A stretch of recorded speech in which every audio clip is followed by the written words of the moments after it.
And I'm pretty sure that was the end of the drone.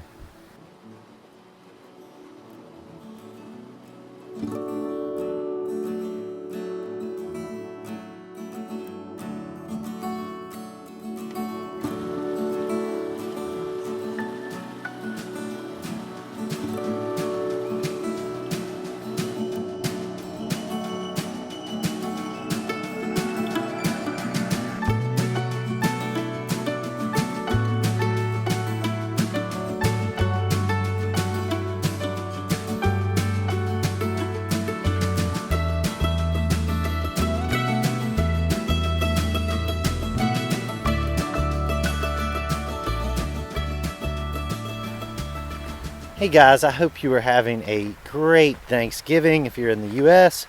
If you're not in the U.S., I hope you're having a great Thursday. But I am out today exploring Rocky Fork State Park in Unicoi County, Tennessee.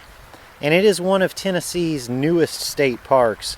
There's 55 state parks in Tennessee, and this is the 55th.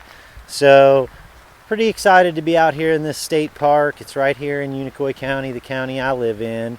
And it also happens to be the site of the Battle of Flint Creek, which happened in 1789 at this location.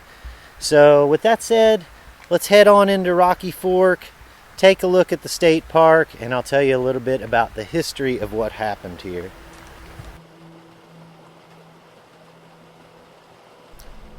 Beginning in the late 1760s and early 1770s, a slow trickle of settlers began making their way over the mountains into the Nolichucky River Valley of northeast Tennessee.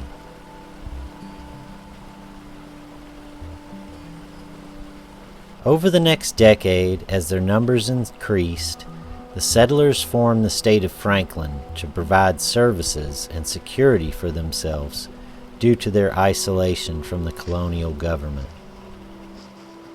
The dominant Native American tribe of this region, the Cherokee, watched with grave concern.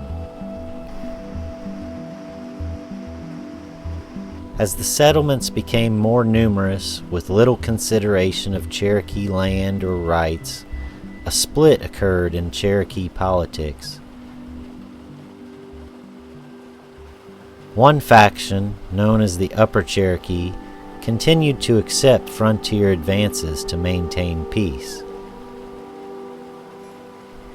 The other, known as the Chickamauga, decided to conduct total war on the frontiersmen and to drive the settlers both east and north off of Cherokee lands. Chief Dragging Canoe led the Chickamauga, along with his subordinate, John Watts, a half-Cherokee war captain born to an English father.